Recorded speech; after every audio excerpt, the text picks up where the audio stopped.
Ladies and gentlemen, weapons. Oh boy, Weapons of mass destruction. it's the weapons of mass destruction, the WMDs of the Government Secrets Podcast, episode 8.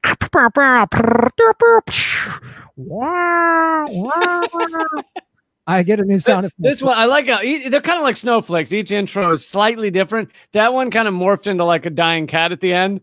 Like the guns were trained on cats. I love doing it because I love hearing everybody's specifically your interpretation of it. That was sort of like an air raid siren was what I was trying to do, but you heard dying cats. I heard dying cats. Then again, that's just what I'm hearing just in reality now all the time. I hear dying cats, so I don't know. When you wake up in the middle of the night, you hear a dying cat. Could be a me thing.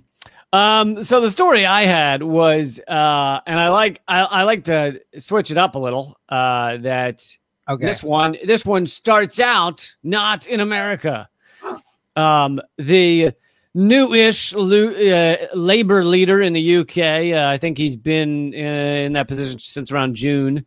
And in order to do that, they had to basically force out Jeremy Corbyn because Jeremy Corbyn was equivalent to the Bernie Sanders threat. He was a threat to the establishment, threat to the corporatocracy. And they did that. Here they used the good old McCarthyism against Bernie Sanders. And in the UK, they used the anti-Semitism because, why not just add a little flavor to McCarthyism, So they used that on Jeremy Corbyn, which was, of course, and this is coming from a Jew, complete horseshit. Right. They basically, because he believes Palestinians should not be shot for standing around. He is apparently anti-Semitic. I was unaware that's how that's defined.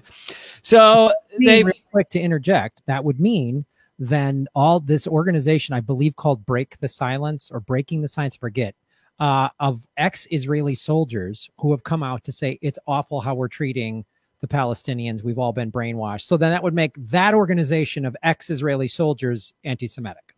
Oh, absolutely. Jesus. They are founding members of anti-Semitism. I mean, they are white supremacist Nazis. Absolutely. Right. Yeah, no, I mean, it's this completely ridiculous thing. And actually, I'm going to get to the point here in a minute, but one of the internally inside the Labor Party, much like with the Democratic Party here, texts ultimately were leaked, emails and texts showing that internally they were trying to undermine Jeremy Corbyn when he was Labor leader. They were trying to make sure he didn't become prime minister, meaning his own party wanted him to lose because he was not a corporatist. He was... Sounds familiar. Has that happened anywhere else? Has anyone else done that? Why does that sound familiar? Why is that? It's like... Sounds, I don't know, the last two Democratic primaries, I can't put my finger on it. The Podesta emails, like literally, did they just copy and paste the Podesta emails and just replace Bernie with Jeremy Corbyn? Is that it's good they're learning from us, It's nice that we can give back after all these years to our UK brethren. So they forced out Jeremy Corbyn. They now have this new guy named Sir Keir Starmer, which is far too many R's for a name. That's not a real. It's incredibly difficult to say if you are Sean Connery. Keir Starmer. But yes, Mrs. Party. So Keir Starmer is one of his little secrets that is, I guess, fairly public. It's not that secret, but I don't think he likes talking about it. Is that he's a member of the Trilateral Commission. The Trilateral Commission.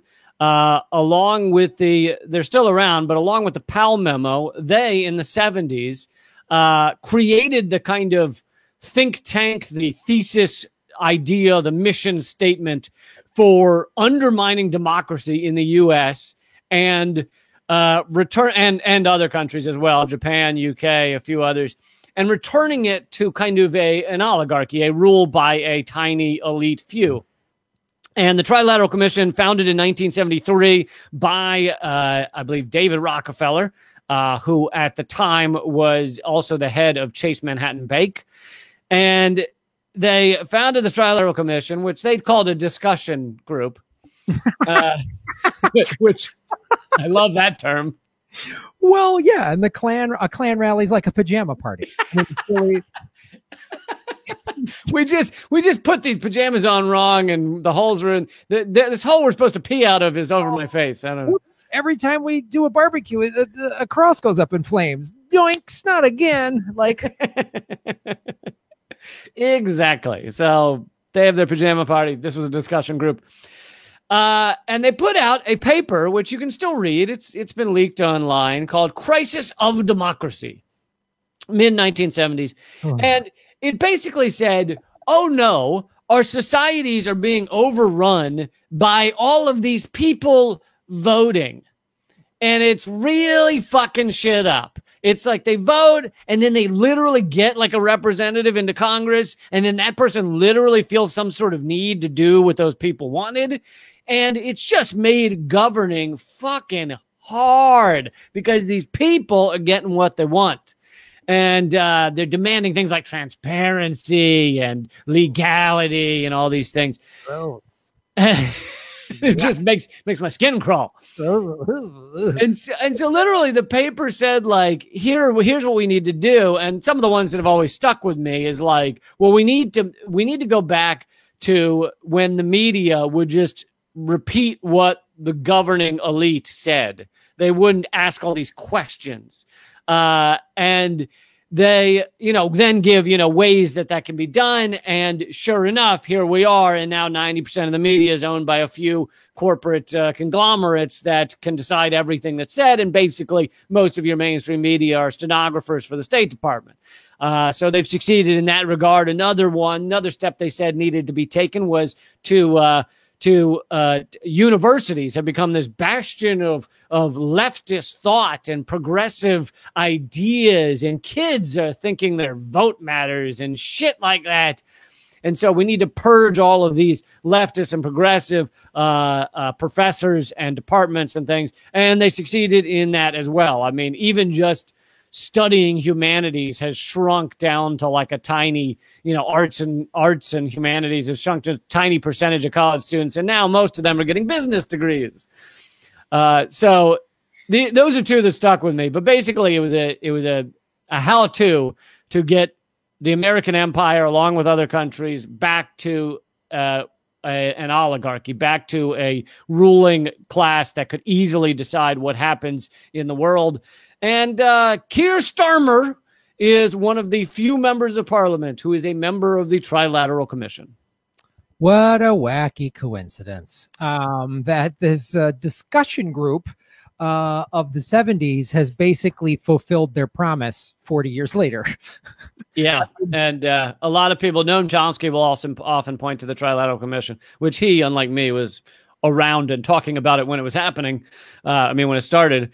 And the Powell memo is another one. Supreme Court Justice, I can't remember his first name, Powell, wrote a memo saying, we need to get back to commerce, deciding what is done in our society rather than all these fucking people with their democracy. God, Lord. I mean, it's literally like you read these things and you go, you see everything that's happening today and you go, these global elites have been mapping this shit out forever. I mean, like, it's unbelievable. Like you just feel like this is like we're in an ant farm. And like, again, when everybody's like, and I'm not saying don't vote. I'm always like vote. There's always especially local ballot measures and all those things are important. Yeah. The down ballot stuff is much harder to rig. Yeah. But you really go, oh, okay, cool. We're in an ant farm that they're playing with. Like, hey, ant farms are pretty fun until they all eat each other. Right. Yeah. It was like, that's another thing that because they are so ramping us into a civil war. And they're ramping us into a civil war because they want to keep this is their whole MO. And they obviously this document, the Trilateral Commission and the Powell document all talk about what's happening now of keeping us divided, distracted, and afraid. Like if everybody woke up to the fact that this is actually class warfare that we're in, not a race war. I mean, yes, there's racism. I'm not discounting the racism, but this is class warfare. I mean, and right. That is one of the greatest threats to capitalism, to the oligarchy, to the hegemony, all of it, is if we were to unite as, hey, we are all the people who are not millionaires, who are not billionaires, and we're all fighting for a common cause. That is one of the greatest threats to that system, to the exploitation we live under. And so as long as they can keep us divided, and, they can do it a lot of different ways, but as long as they can keep us divided, then they can continue to govern easily without much threat of it. Yep, that's what they're doing. I mean, that's like they have such a fantastic machine in place.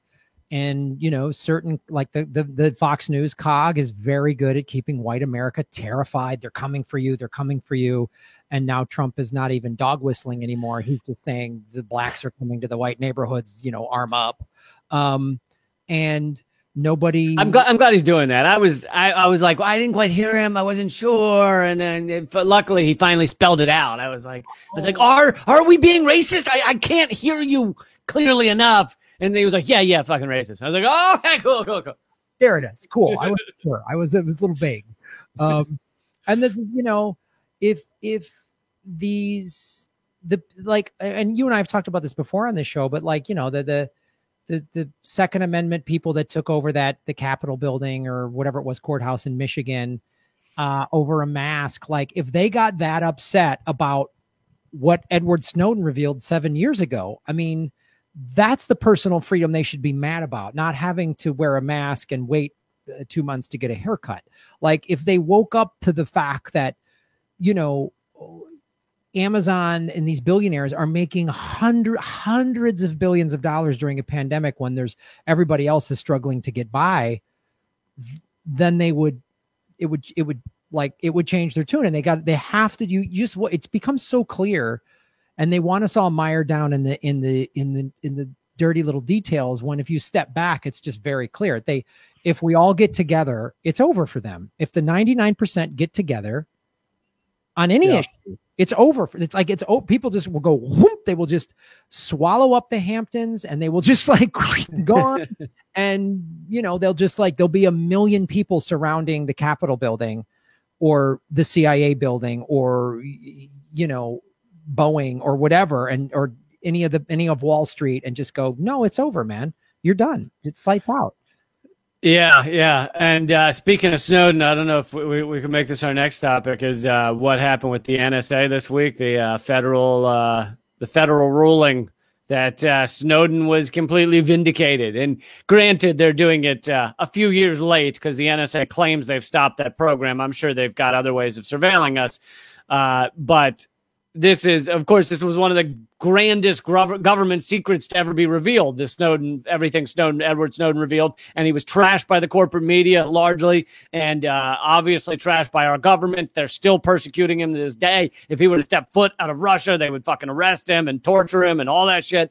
And here we are, Federal Appeals Court this week said, NSA's bulk collection of your phone data was illegal. Absolutely.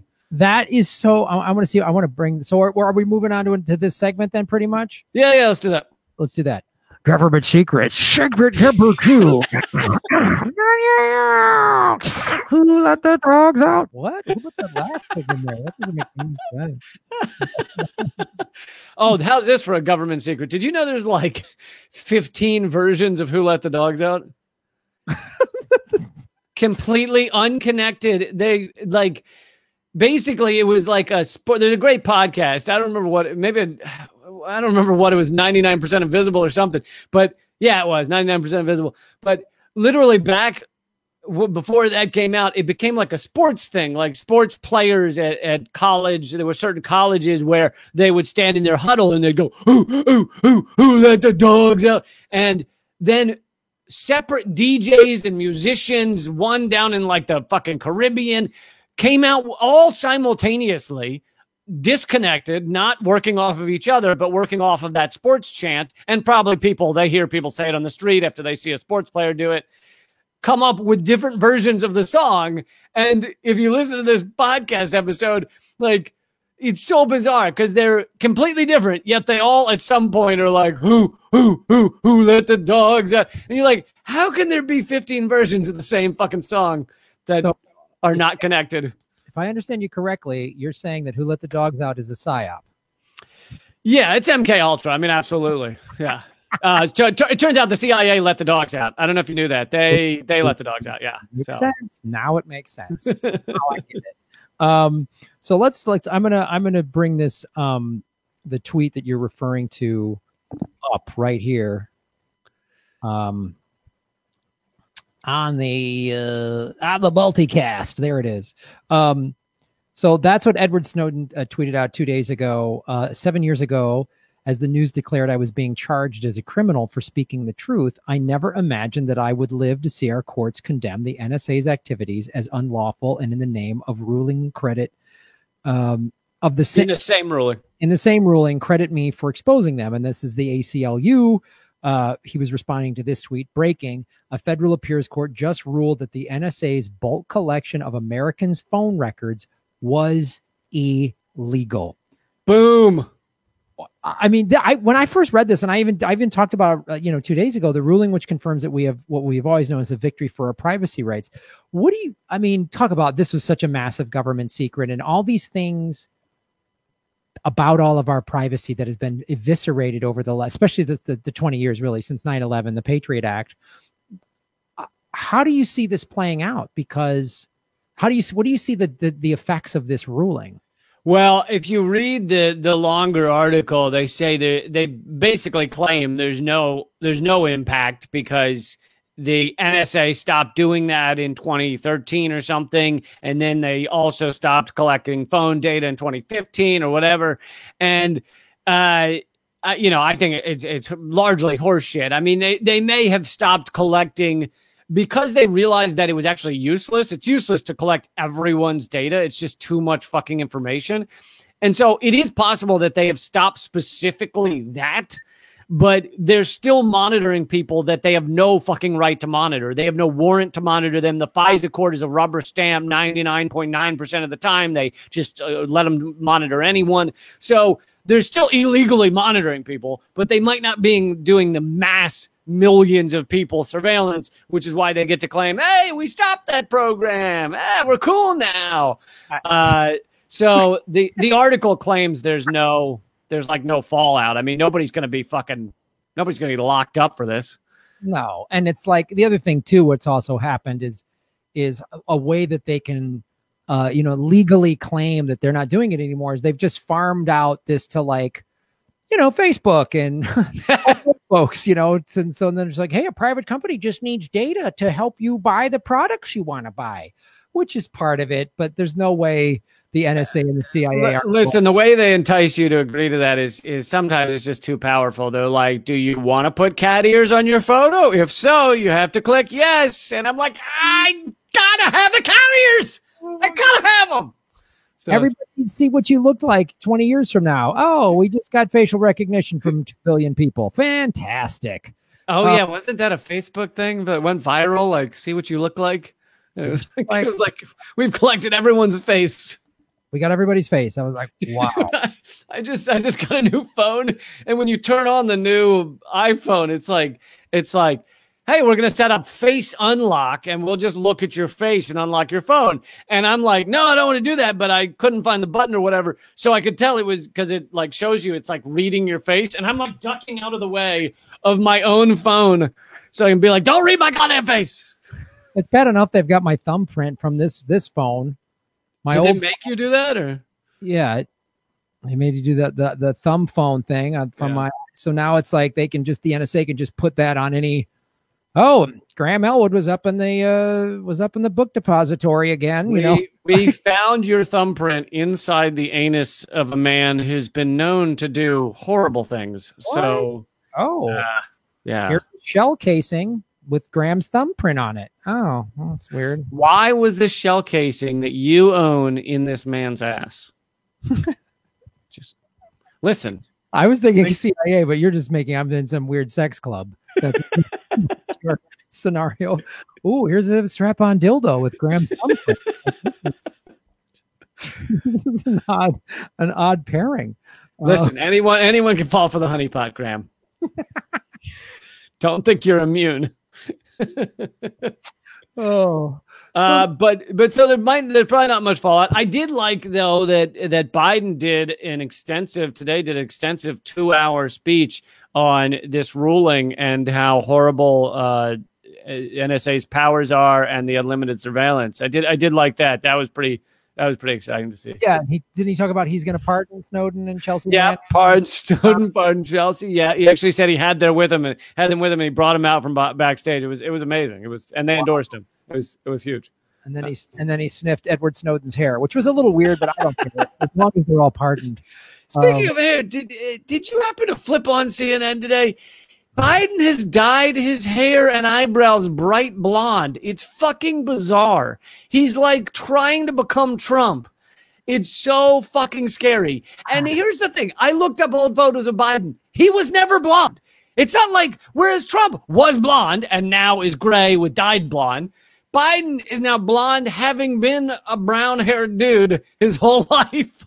I'm like, what the fuck is going on here? What's he going to get, like, tattooed eyebrows next? Like, what is he doing? It's like, is that really his last hope of winning this thing, is just to try and look as much like Trump as possible? And there's some idiot in his team going, this will get us a 7-point bump or something. And what, with a poll from a 90-year-old that watches CNN or a 93-year-old that watches Fox or whatever, you're like watching those two. We have 3% of the population says they would absolutely vote for you if you just had like Hulk Hogan style doll hair on your head. Then that's what they said. We just focus grouped it, and you're going to get a 9-point bump if you get a neck tattoo. So get the Trilateral Commission symbol. Oh God, it's just like these weasels are in just every filthy connected. God. All right. Is there more we want to discuss with the good folks at the NSA and how they've become more of a non-for-profit that just does like worker co-ops now? They're not monitoring us. Yeah, they quit monitoring. They actually just help out food, not bombs, mainly. That's all. They do a lot of Habitat for Humanity stuff. And they have vegetable recognition now, where you just hold a vegetable up and they know what it is, and they get it to everybody around the world. It's really nice of them. It's really cool. No, I want all of our listeners and viewers to go to the NSA's farmers market. It's really cool. There's face painting. It's like stuff for the kids. It's really like they're not those bad guys anymore. You know what I mean? They're doing good work. They're really doing good work. They just tried a little LSD and it all changed. And then the CIA's joining them, like Gina Haspel's in a dunk tank. It's so fun. Fun. Dung tank or dunk tank? Because if it's a dung tank, I'm cool with it. Either one. It really depends on how they set it up and what the codes are, but it's like a state fair. So check that out. All right, let's go to government secret segment number 3. Wow, there was a horn in this one. Oh, glad the horn showed up. One of these days, listen, folks, if you give enough super chat donations, we're going to get real sound effects.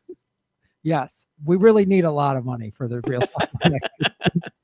We get a trumpet player. Just be one sad guy sitting behind you with a trumpet. We want to raise enough money to get an actual live trumpet player. Just to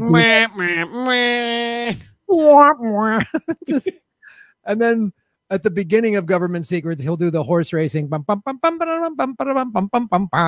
then Lee and I will get ready. It'll be fantastic. Oh man, it's gonna be huge. It's gonna be huge. Government Secrets horn.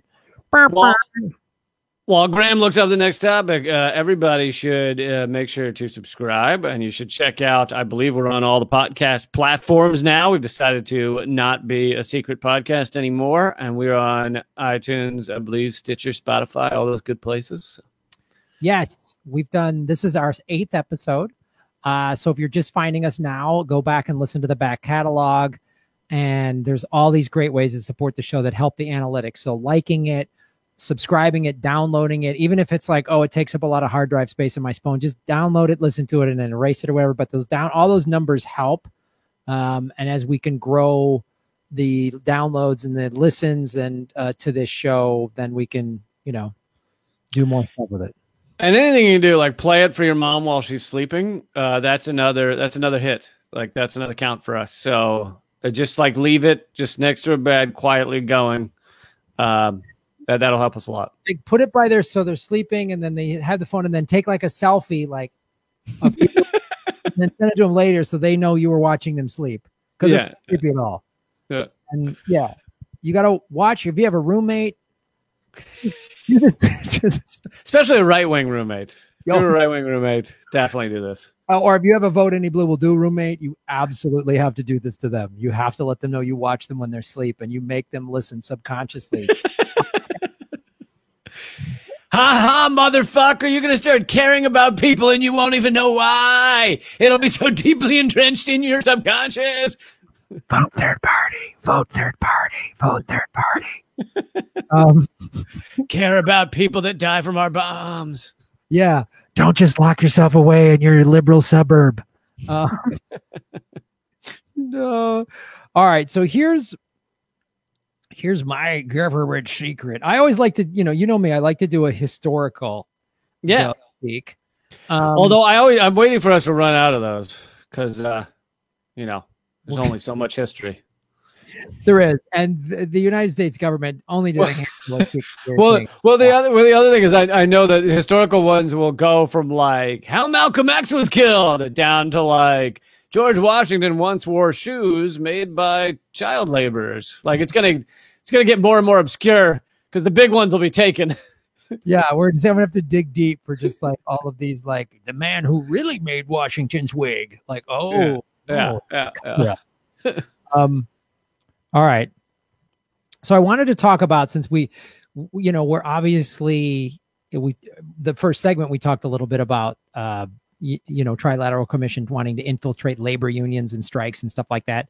And we talk a lot about labor. You and I are both socialists, just like Jesus was. And I want to talk about, because we've said this a lot, and it's a recurring theme, but it makes sense, is how they, meaning those in power, the government specifically, have infiltrated movements. We've talked about they've infiltrated, the Black Panthers and the on both sides, the Black Panthers and the KKK. And I have no doubt they've infiltrated the Proud Boys, and they've infiltrated Black Lives Matter as they've done today. But I want to go into the history of that, and with the problem is when they infiltrate like the KKK and stuff like that, they tend to just be like, right on. Yeah, the KKK is like, we're down, brother, and they're like, all right, you'll be happy to get locked up by us, but that's cool. Like it was later leaked and proven that the FBI knew that some group, not necessarily a big one, but was planning on shooting occupiers in, I believe, Colorado, and they just didn't tell anyone and didn't do anything about it. I mean, they didn't end up shooting them, but they had a plan to like snipe occupiers. And the FBI was just like, yeah, it's all fine. That's cool. Wow. God. Boy, we came across this dangerous thing. I'm sure they knew, like, a bunch of white nationalists are going to show up in Kenosha with AR-15s. Cool. Yeah, you didn't think they knew that was coming? These are fucking idiots on trucks with Trump signs driving down the highway from 100 miles away. They're like, should we tell anyone? Nah. 100 not, and I'm sure they would, like, their websites and their Facebook pages were all like, we're gonna go square, make things right in Kenosha. Oh, and they just let that slide, just like, well, it says they're gonna make things right. That sounds positive. I assume they'll hand out ice cream and such. Maybe they're gonna do a bake sale. Yeah. Maybe they're gonna do, face paint and balloon animals and stuff like that. So here's my history of the Pinkerton Detective Agency. They're good folks. So this is just off of Wikipedia. They were a detective agency started by a Scotsman, Alan Pinkerton, in 1850, and currently it's a subsidiary of Securitas AB. So they're definitely, today they're not getting any intelligence money at all. And they foiled a plot to assassinate Abraham Lincoln. And then, I don't know, weren't around when he went to that play. But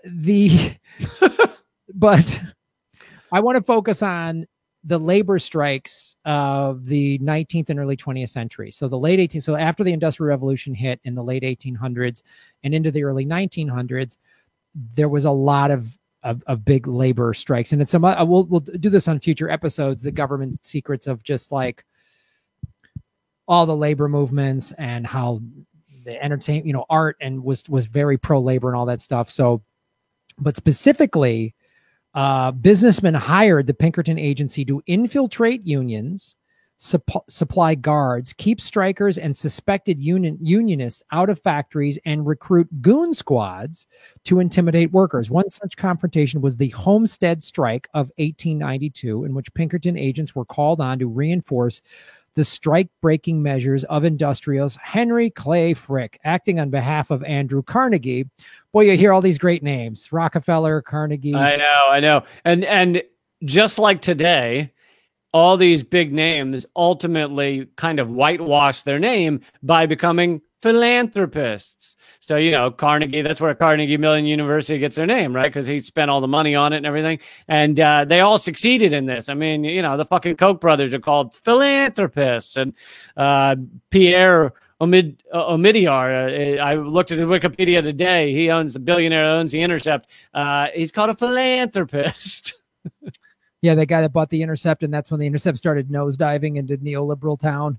We actually never. Well, hold on, but we should mention this because I forgot back with the Snowden files. 90% of the Snowden files we've mentioned on a previous show, I think, have never been released, and they're owned basically by the Intercept, and they give no reason. They like the closest they came to a reason is like, oh, we don't have the money to keep researching this stuff or whatever. So 90% of what Snowden could be revealing about our government is just owned by the Intercept and basically been captured. And as far as I know, nobody will ever find out.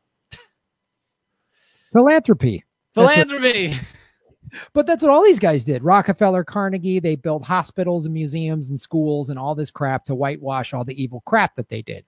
And so this is the Homestead Strike of 1892. So the industrialist Henry Clay was acting on behalf of Andrew Carnegie. The ensuing battle between Pinkerton agents and striking workers led to the deaths of 3 Pinkerton agents and 9 steel workers. The Pinkertons were also used as guards in coal, iron, and lumber disputes in Illinois, Michigan, New York, Pennsylvania, West Virginia, as well as the Great Railroad Strike of 1877 and the Battle of Blair Mountain in 1921. They're now owned by the Swedish security company Securitas AB. Was Blair Mountain, one of them was the one where literally U.S. military aircraft drops bombs on the on the laborers. I think it's the only time the American military has ever dropped bombs on their own people. They did. They bombed in Philadelphia too. They blew up. Well, the move bombing, right? Yeah. So this was, I think you're right. Let's talk about this one. The battle. So this is the Battle of Blair Mountain, was the largest labor uprising in United States history. Weird. I never studied that in school. Isn't it funny? I don't recall this getting much of a mention from Mrs. Metcalf. When I was a kid in the 80s and I just watched the news every day, how Reagan was going to make America better by crushing the air traffic controllers union, we weren't studying this. Weird. You're going to get a good lesson from the history teacher when they just had a framed photo of whichever president was in office in the room. Yeah, he just presidency. Yay. Great. You respect the lies of America. So the largest armed uprising since the American Civil War. The conflict occurred in Logan County, West Virginia, as part of the Coal Wars, a series of early 20th century labor disputes. No, Siri, I'm not talking to you. She's going to come in. Those labor disputes were wrong. The Pinkertons are good people or whatever. No. Andrew Carnegie. Dissident. Here's what I have on Andrew Carnegie, a philanthropist gentleman who only helped the world. Graham Elwood is a socialist communist. Carnegie Mellon, known for giving workers reach-arounds. Graham Elwood's thumbprint was on a dildo. What? So it was part of the Coal Wars. It was a bunch of coal labor disputes in the early 20th century in Appalachia. Up to 100 people were killed and many more arrested. The United Mine Workers saw major declines in membership, but the long-term publicity led some improvements in working conditions. And another fact about this that people should realize is when they say 100 people were killed, and it hardly, in the mainstream media back then, it hardly got any coverage, and nowadays it hardly gets taught. These are the type of people that killing them doesn't really matter, which is where the term Black Lives Matter comes from, is like black lives are killed and people don't act like it's a big deal. Now, I'm sure in that 100, there probably were some black people, but mostly in those mines was immigrants, because they would get off the boat in Ellis Island and someone would walk up and say, listen, you're new here, you have no money, you're going to be destitute. Would you like a good job that'll pay you every day and give you credit to the company store, and we give you a house? And the person's like, sure. So these people that didn't speak English often from, various countries, just largely immigrants, would go work in these mines. And so when 100 of those die, those are the okay kind of people to die. Like, killing them is not like killing, a white landowning male or something. Right. It would never be in the ground in a labor fight, and this has always been, and even today, it doesn't matter, if poor people get killed for whatever reason. It just like, oh, sorry. I mean, we have tent cities, but, so this is what specifically happened on the 5 days in late August or early September, 1921. Some 10,000 armed coal miners confronted 3,000 lawmen and strikebreakers called the Logan Defenders, who were backed by coal mine operators during the miners' attempt to unionize the Southwest Virginia coal fields when tensions rose between workers and mine men. 10,000 coal miners picked up guns and said, we want to be a union. And this is what happened. The battle ended after approximately 1 million rounds were fired, and the United States Army, represented by the West Virginia National Guard, intervened by presidential order. I mean, so our own army fought our own citizens. Yes. And this is the headline I'm bringing up. This is aviators will drop bombs on marchers. Do you see that? This must have been back when occasionally the media would report on American citizens being harmed. Yeah, it's unbelievable. I mean, you see this map here. This is a newspaper from 1921 that shows how the fighting happened. This is a war on American soil. This is how they treated labor unions, and this is and of course you'll notice the familiar thing as everybody's like looking to arm up on either side in this country.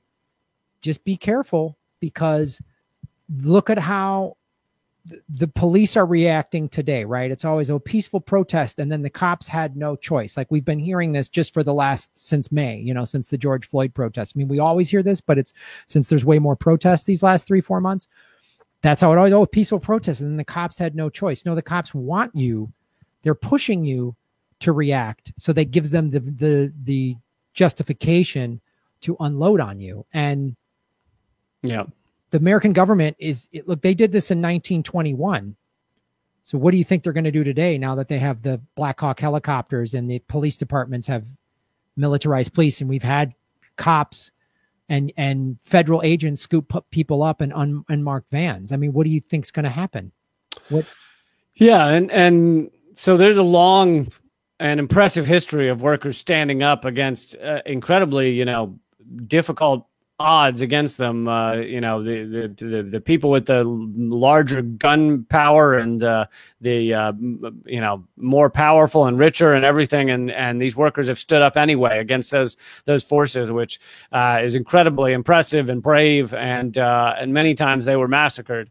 To give a little promo for Eleanor Goldfield's new film, she went to West Virginia and talked to people about the long history of the labor fight against against the mining companies, but also she talked a lot about, the movie talks a lot about fracking and what fracking has done to West Virginia, and mountaintop removal has done to West Virginia.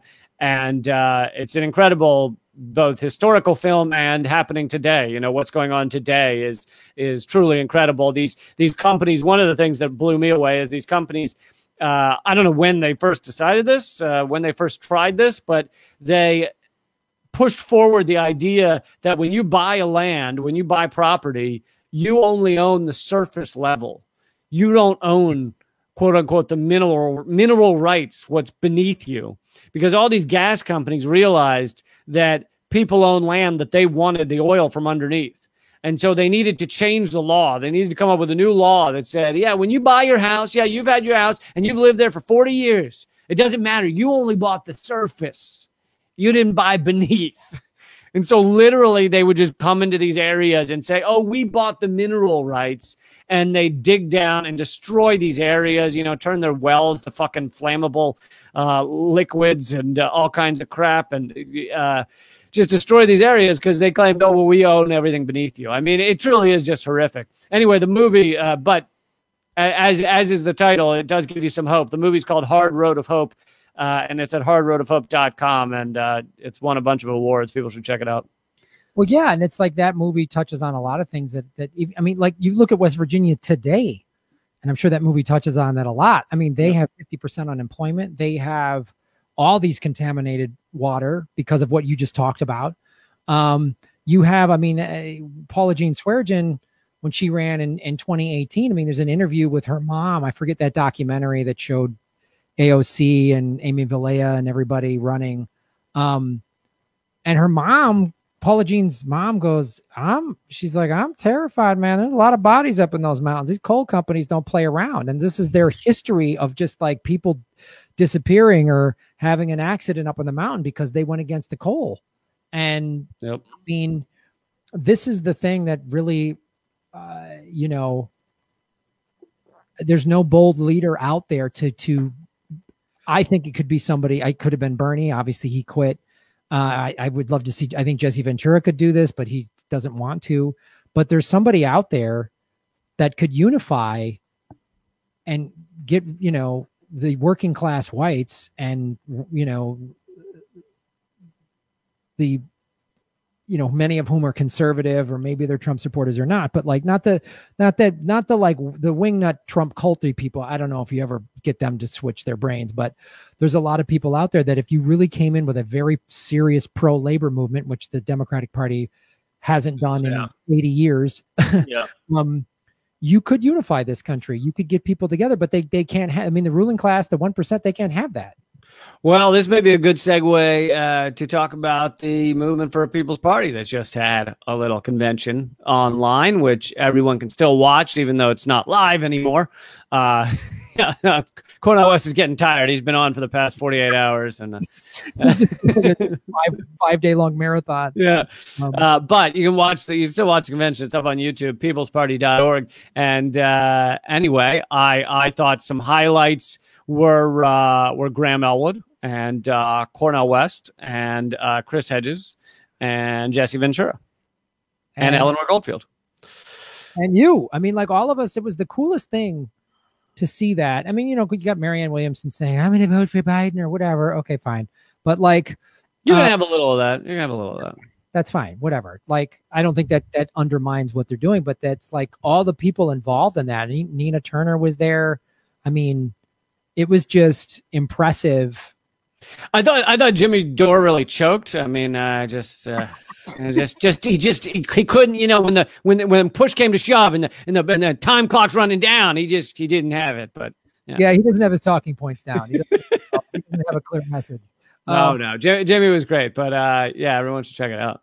Yeah, it's cool, and I agree. Like the People's Party, and you know, some people are critical of them, and some of the criticisms are legit. But we need something like that. We need, and I don't know how it's going to get done. I don't know how, because, and it's got to stop trying to like convert the vote any blue will do crowd, because they're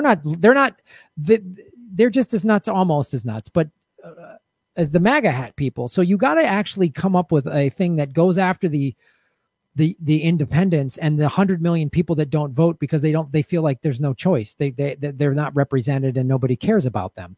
You know, everybody likes to voter shame that block as, oh, they're lazy and apathetic. And it's like, no, you say most the people who say that are usually college educated liberals in nice cities with white collar jobs. And they're like, no, these working class people are like, doesn't matter. I voted for this guy, I got screwed over. I voted for that person in the other party, I got screwed over. So who cares? Nobody cares about me. And I think that's what this really needs to be. A lot of Trump voters have been duped into thinking he's that guy, which, Sure. you know, there was a massive void of someone to speak to those class issues. And Trump has done it. He's lying his face off, Sure. but he has there's no counter narrative to it. That's the thing. There's no real populist progressive. And like you say, he filled that void, and then there's nobody to go, actually, no, he's full of shit. He's a billionaire. Here's a real populist workers message and with actual plans rather than just, I'm going to make America great. Everything I do is great, great, great, great. We did it. We won. We're number one. But like policies, it was Bernie, but he just loves letting the Democratic Party cheat him and then quitting. Hey, you know, I like, you know, watching bugs flutter out my window, and that's my thing. His thing is watching the Democratic Party cheat him. So, you know. Yeah, we shouldn't judge. It's just it's a hobby. It's a hobby. Well, everyone needs a hobby. I mean, in these crazy times, you need something that makes you feel good inside. His is being railroaded by the Democratic establishment. Yeah, you watch birds. I surf. He's like, oh, I love watching myself get railroaded, and then I say nothing. I love doing that. Yeah. So moving for a people's party. So that's and it takes a lot of years to get good at. I mean, it took him a long time to get really good at it. So to start a movement, get all these people rallied, and then go, I got to take off. Go on out. Good luck. You guys figure this out. I gotta run. Listen, good luck with that. Things are getting a little spicy. I gotta go. I gotta go write some tweets. So, all right, I guess that's the final segment here. There's that, and we rolled it into, like Lee said, go to peoplesparty.org and get involved. Many of you already are, but get involved. So, Lee, I think that's our show. Unless there's anything else. No, man, sounds good. Thanks for being here, even though I was the one who didn't show up. But thank you. Everybody can check out my stuff at leecamp.com. I've started doing a lot more web exclusive videos on a lot of breaking news, and that's all at leecamp.com. And my free comedy special, which you can watch right when you're done watching Graham, is like I said, free at leecampamerican.com. Yes. And then of course, if you're just listening to this podcast, please go check out my YouTube channel, youtube.com/Graham Elwood. And of course, GrahamElwood.com. You can follow all my social media. I'm revamping my store at GrahamElwood.com, but there's a lot of great ways to support what I'm doing. And if you just go to GrahamElwood.com. So that's it. Gov Seeks episode 8. Lock it down. Put it in the books. Meow, meow, meow. Cats with guns. That's what the show's all about. All right, dude. Well, thanks for taking time today, and we'll talk soon. See you soon, man. All right, man. Hey, everyone. Great ways to support the show are go to patreon.com/Graham Elwood, where you get bonus content for as little as $2 a month, or rockfin.com/Graham Elwood, a blockchain cryptocurrency platform. That's the future. Also, GrahamElwood.com, where all my merchandise is on sale and ships exclusively with the United States Post Office. Like my Vigilante Volume 2, The Dark Knight. We only made 50 of them. They're going fast. Go to GrahamElwood.com to support the show. I'm on Venmo and PayPal, P.O. Box, all of that, GrahamElwood.com.